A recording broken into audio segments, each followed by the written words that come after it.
네, 이제 보름 후면 제주 4.3 75주년 추념일입니다. 올해 4.3 추념식은 4년 만에 4.3 유족들이 모두 참석할 수 있게 됐고 4.3 기록물을 유네스코 세계 기록유산으로 등재하기 위한 작업이 진행 중이라서 더 의미 있는 날이 될 것 같습니다. 이번엔 유네스코 기록유산 등재 작업이 어떻게 진행 중이고 올해 4.3 추념식은 어떻게 준비가 되고 있는지 살펴보겠습니다. 제주 4.3 평화재단 고희범 이사장과 함께하겠습니다. 네, 반갑습니다. 안녕하십니까? 자, 4.3 관련 기록물을 유네스코 기록유산으로 등재하기 위한 지금 작업이 진행이 되고 있습니다. 네. 현재 남아서 전해지고 있는 4.3 관련 기록물이 몇 건 정도나 되고 있는지요? 우리가 처음에 추렸던 기록물은 한 4만 9천여 건 되는데 그중에서 3만여 건 기록 등재 신청을 한 거는 3만여 건이 됩니다. 3만여 건 어떤 것들인가요? 4.3 당시의 기록물로 정부의 기록, 군경 기록, 미군 자료, 그리고 당시의 언론 기록, 이런 것들이 있고 그 후에 4.3 이후의 기록은 이제 진상규명운동 과정, 그 다음에 희생자 신고, 진상조사 보고, 그리고 나중에 화해와 상생에 이르는 그런 기록물까지 포함하고 있습니다. 4.3 유족들한테 기증받은 기록물도 상당히 많겠네요. 네. 예. 이 기록물들이 지금 어떤 곳에 지금 나눠서 보관이 되고 있는지요? 재단에 우선, 평화재단에 우선 수장고에 평화공원, 많이 수장고에. 있고요. 예. 그리고 미국 문서기록관리청에 있는 기록도 포함이 되고, 또 우리 국가기록원, 그리고, 4.3 연구소, 뭐 이런 데 있는 기록도 포함됩니다. 여러 개 곳에 있는 기록들을 다 모아서 등재 신청을 하게 되는 거군요. 네. 예. 이 4.3 관련 기록물들 뭐 쭉 살펴보셨을 텐데 그 중에 이건 정말 귀중한 기록물이다. 이렇게 느끼셨던 자료가 혹시 있는지요? 이게 어떤 기록은 중요하고 어떤 기록은 뭐 중요하지 않다가 아니라 4.3이 세계 2차 대전 이후에 벌어진 그 세계적인 냉전 초기 그리고 남북 분단 과정 그리고 국가폭력 양민 학살 이런 과정 자체를 한눈에 들여다볼 수 있는 자료인데다가 그래서 상당히 희귀하다. 그리고 그보다 더 중요한 것은 과거사 해결 과정이 화해와 상생에 이르는 그런 과정, 도민과 유족들의 자발적인 그런 공동체 회복 움직임 이런 것들까지 포함되어 있어서 학계에서는 그 과거사 해결에 있어서 세계적인 모델이라 하는 평가를 받고 있기 때문에 그런 점에서 역사적으로도 중요하고 가치가 있다. 그렇게 생각하고 있는 거죠. 지난 2018년 4.3 평화재단이 주축이 돼서 처음 그 유네스코 기록유산 등재 작업이 시작이 됐는데 왜 4.3 기념 그 기록물들이 유네스코 기록유산으로 등재가 돼야 한다고 보시는 겁니까? 우선 그 역사적 세계사에 있어서 역사적으로 중요하다. 그리고 그 과거사 해결 과정 자체가 세계에 이런 그 같은 어려움을 겪고 있는데 상당히 희망의 메시지가 될 수 있다. 또 4.3이 대한민국의 역사를 넘어서 세계사 속에 자리매김하는 거 이런 점에서 4.3의 기록물이 충분히 그런 가치가 있고 중요하면서 우리로서는 그런 의미가 있다는 거죠. 4.3의 세계화를 위해서 필요하다. 그렇습니다. 이거는 줄이면. 그리고 이 양민학살 사건 기록인 이 광주 민주항쟁 기록이 지금 유네스코 기록유산으로 등재가 되어 있습니다. 그러면 그보다 더 큰 아픔의 어떤 역사를 간직한 4.3 기록물은 충분히 등재될 가치가 있다고 봐야 되는 거지 않습니까? 당연하죠.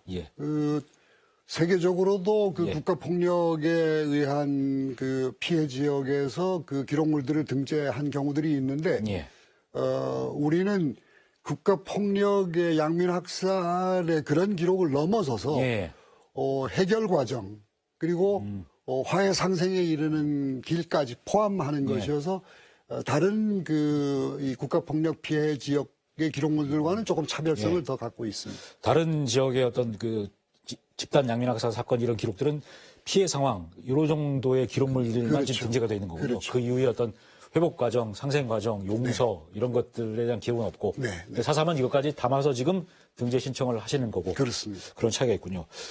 국내에도 한 20개 정도 지금 16건 정도의 지금 기록 유산이 등재가 되어 있는데 어떤 것들이 있습니까? 지금? 뭐 훈민정음, 조선 왕조실록, 그 해인사 대장경판, 난중일기, 아까 말씀하신 5.18 민주화운동 예. 기록물 그리고 새마을운동 기록도 예. 들어가 있습니다. 또 가장 최근으로는 KBS의 이산가족 찾기 프로그램 예. 그 기록물도 들어가 있습니다. 쟁쟁한 것들이 다 등재가 돼 있군요. 네. 예. 이 4.3 기록물을 유네스코 기록유산으로 등재하기 위해서 지난달에 등재 추진위원회가 구성이 됐습니다. 네. 어떤 분들이 지금 참여를 하고 계신지요?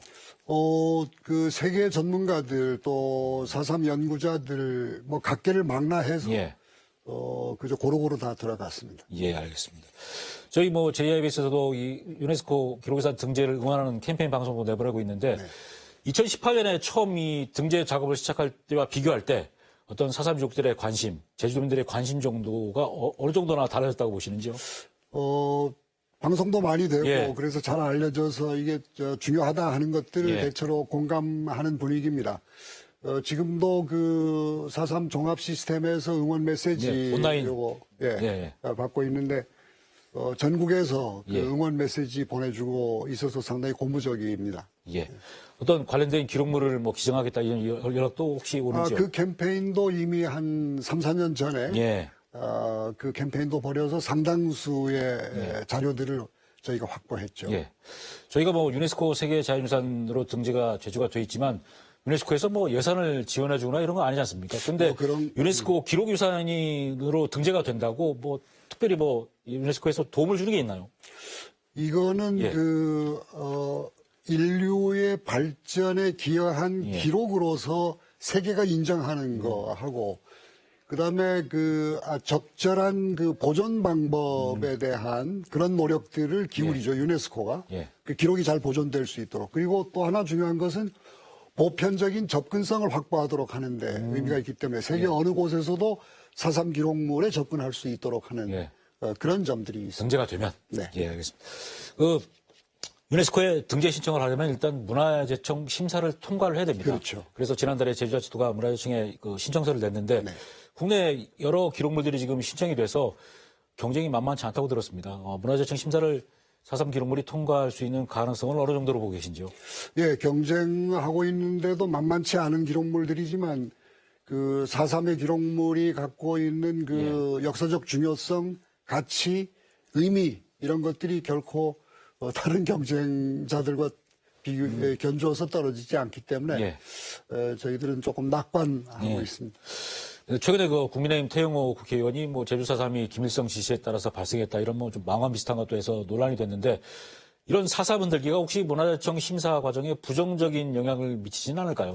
이런 일들이 이번 태영호 망언건만이 아니라 그 전부터 조금씩 있었지만 이미 대한민국의 역사로 특별법이 재작년에 개정되면서 보상금 지급 그다음에 직권재심의한 무죄 판결 이런 구체적인 명예회복 조치가 이루어지고 교과서에도 이미 다 등재가 돼서 아이들한테도 가르쳐지고 있기 때문에 그런 일부의 망언이 다른 분들에게 또는 심사에 영향을 미치지는 않을 것으로 보고 있습니다.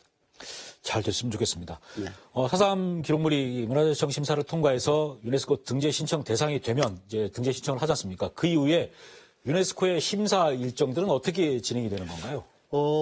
이제 다음 달 4월에 문화재청의 유네스코 기록유산 위원회가 심사를 할 예정으로 있습니다. 그러면 올 하반기에 두 건이 이제 우리가 제출할 기록물로 선정이 되고요.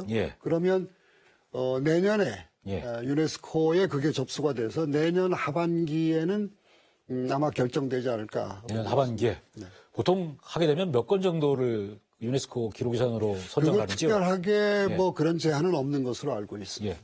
그런데 유네스코가 세계 기록유산 등재 신청을 받은 게 한 6년 만이라고 들었습니다. 그러다 보니까 세계 여러 나라에서 기록물을 등재 신청을 할 것 같아서 경쟁이 오히려 본선 경쟁도 상당히 치열할 것 같은데 어떻게 보시는지요? 그러나 물론 이제 2017년에 기록물과 관련해서 서로 다른 나라들 사이에 분쟁이 있는 있었죠. 소지 때문에 이제 유네스코의 제도 자체를 바꾸느라고 21년까지 4년 동안 접수를 받지 않았죠. 4년 동안 받았습니까? 그런데 그게 무슨 이 건수의 제한이 있는 것이 아니고 예. 그 역사적 중요성, 예. 완전성, 진정성 이런 것들이 이 기준이 되는 거여서 예. 숫자와 관계없이 예. 유네스코에서는 결정하는 것으로 알고 있습니다. 예. 이미 그 등재가단 조선왕조실록이나 새마을운동사 이런 것들이 지정 유네스코 기록유산으로 등재되기 전과 이후의 어떤 위상의 가치의 변화 이런 게 혹시 느껴지신 게 있는지요? 혹시 들으셨거나? 일단 이 기록이 유네스코의 인류의 유산으로 등재가 예. 되는 것은 그것이 갖는 그 세계적인 중요성과 가치를 인정받는 거기 때문에 국가적으로도 위상이 높아질 거고, 가령 4.3 기록물이 유네스코 이 기록유산에 등재가 된다면, 예. 지금도 세계 각국에서 그 평화와 인권을 위해서 싸우는 그런 사람들에게도 희망의 메시지가 예. 될 수 있을 것으로 보고 있습니다. 예. 만약에 이번 문화재청 심사를 통과하지 못하거나 아니면 등재 신청을 했는데 유네스코에서 등재 대상에 포함이 되지 못하거나 이럴 경우가 있더라도 이 제주 4.3 기록물을 어떤 4.3의 세계화 측면에서 계속 등재 신청 노력은 이어가야 되지 않습니까? 그러기 위해서 어떤 보완도 필요할 것 같은데 만약 안 될 경우를 대비해서 그럴 경우에 어떤 부분을 좀 더 보완할 필요가 있다고 혹시 느끼셨는지요? 그동안 유네스코 예. 기록유산 이 심사를 하는 예. 위원들, 그러니까 그 전문가들을 모시고 여러 차례 우리가 국제 심포지엄도 하고 예. 개별적으로 자문도 받고 그렇게 했습니다. 그러니까 어떤 부분을 가지고 어필해야 되겠느냐 하는 것들도 자문을 받고 그래서 만든 신청서이기 때문에 이번에 잘 될 예. 거고요. 걱정하시는 대로 정 안 된다고 하면 만약에 예. 안 되면 다시 또 전문가들 도움 받아서 잘 보완해서 그렇게 예. 준비해야죠. 예. 이게 어떤 일부분의 역사 기록만 한 게 아니라 그 이후의 과정까지 쭉 담은 거라서 저는 충분히 네. 경쟁력이 있다고 보고 네. 잘 됐으면 좋겠습니다. 그런 것도 예. 다 자문을 받은 결과로 예. 그렇게 했습니다. 예, 알겠습니다. 이게 등재가 되면 4.3 분들이 상당히 좋아하시겠네요. 70주년에 이 캐치프레이즈가 4.3은 대한민국의 역사입니다. 이런 거였습니다. 그 대한민국의 역사를 넘어서서 세계사 속에서 4.3을 세계인들이 바라보게 한다고 하는 점에서 예. 자부심을 가질만 하죠. 예. 상당히 부담도 크시겠습니다. 이게 등재 최종 마무리될 때까지. 최선을 다했습니다. 예, 알겠습니다. 자, 이제 75주년 4.3 추념식 얘기를 좀 해보겠습니다. 네. 코로나19 때문에 그동안 비대면 축소해서 아주 소규모 추념식을 3년째 해오다가 이제 4년 만에 네. 다시 예전 같은 좀 성대한 추념식을 할 수 있게 될 것 같은데 4.3 추념식 준비는 지금 어떻게 진행이 되고 있습니까? 예, 잘 준비하고 있습니다. 예. 윤석열 대통령이 당선인 신분으로 작년 예. 추념식에는 왔었는데 올해는 못 온다고 예. 통보가 됐더군요. 대통령이 와서 4.3 유족들을 위로하고 앞으로 해결 과제들에 대해서도 좀 약속도 해주고 예. 하기를 기대했지만 그렇게 안 됐다고 하더라도 지금 진행되고 있는 여러 가지 예. 일들 그리고 남은 과제는 4.3의 정명 문제와 미국의 책임을 인정하도록 하는 문제 이런 과제들이 있는데 75주년을 계기로 앞으로 80주년을 또 준비하면서 잘 치를 예정이고 몇 가지 행사들도 예. 국민적 공감대를 이끌어내기 위한 행사들도 별도로 예. 준비하고 있습니다. 이제 정말 모처럼 4.3 유족들이 다 함께 모여서 추념식을 할 수 있게 됐는데 예전에 했던 추념식과 다르게 좀 특별하게 준비되고 있는 프로그램이나 행사가 있다면 어떤 게 있는지요?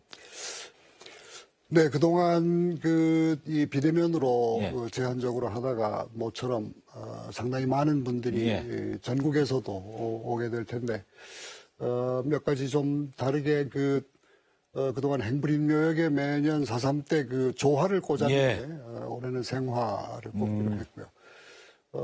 또 4.3 전후해서 행사들을 몇 가지 준비하고 있는데 오페라 순위 삼촌도 제주에서 공연하고 올해 10월에는 부산 공연을 예정하고 있습니다.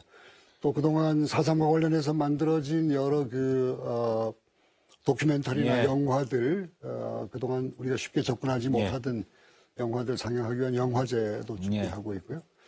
잘 준비하고 있습니다. 예. 4.3 유족회에서 윤석열 대통령에게 추념식 참석을 요청했었는데 안 오게 돼서 상당히 아쉬워하고 좀 그래도 뭔가 좀 요청을 드리게 준비를 했을 것 같은데 어떻습니까? 유족들 반응은? 유족들이 좀 섭섭해하고 있습니다. 지금 진행되고 있는 과정도 가령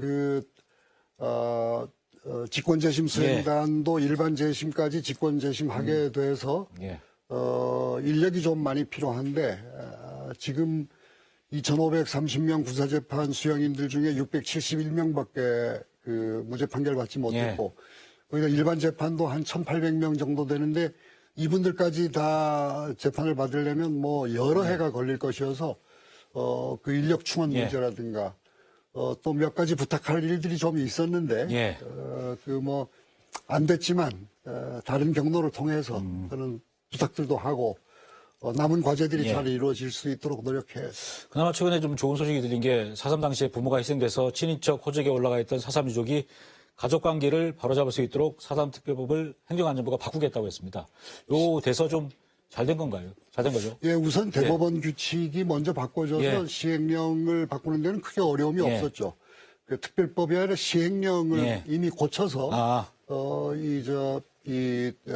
시작이 됐습니다. 그러니까 다른 분의 호적으로 입적이 됐던 분들이 친생자 확인을 받지 못하고 있던 거를 그전에는 두 번의 어려운 호적을 한 재판을 번만 거쳐야 하면 되는데 그런데 이제 인후보증 같은 형식으로 간소화해서 그분들이 호적을 바로잡을 수 있도록 고쳐지는 거니까요. 이분들도 유적 인정을 받아서 국가보상금을 받을 수도 있는 길이 생기는 거네요. 예, 알겠습니다. 그리고 이렇게 뭐 법도 바뀌고 국가보상금도 계속해서 지급이 되다 보니까 사상평화재단이 올해도 할 일이 참 많을 것 같습니다. 사상평화재단이 올해는 어떤 목표를 세워서 뛰실 계획인지 마지막으로 좀 정리 말씀을 부탁드리겠습니다. 우선 그 법 개정으로 재단이 수행하고 있는 추가 진상조사 막바지에 내년까지 보고서를 내야 되는데 올해까지 조사 완벽하게 해야 하고요. 4.3의 남은 과제가 4.3의 정명을 찾는 일 그리고 미국의 그 책임을 인정하게 하는 그런 큰 과제들이 남아 있는데 이런 것도 서두르지 않고 차분하게 준비하면서 영령님들을 제대로 위로하고 4.3이 제대로 구체적으로 명예회복이 될 수 있는 그런 일들 남은 과제 성실하게 잘 하겠습니다. 네, 알겠습니다. 계획하신 일들 잘 돼야 4.3 유족이 기뻐하시는 거니까 잘 됐으면 좋겠습니다. 네, 오늘 말씀 감사합니다. 고맙습니다. 네, 목련꽃, 유채꽃에 이어 벚꽃까지 줄줄이 봄꽃들이 피어나기 시작했습니다. 4년 만에 다시 시끌벅적한 꽃축제도 연이어 예정이 돼 있습니다. 다음 주부터는 마스크 없이 버스나 비행기도 탈 수 있어서 코로나19 이전 일상으로 돌아가게 됐습니다. 문제는 아직도 코로나19 여파에 바닥을 치고 있는 서민 경제입니다. 서민 경제에도 빨리 봄 소식이 전해져서 팍팍한 서민들의 삶이 조금 나아졌으면 좋겠습니다. 네, 포커스 인제주 오늘은 여기서 마치겠습니다. 고맙습니다.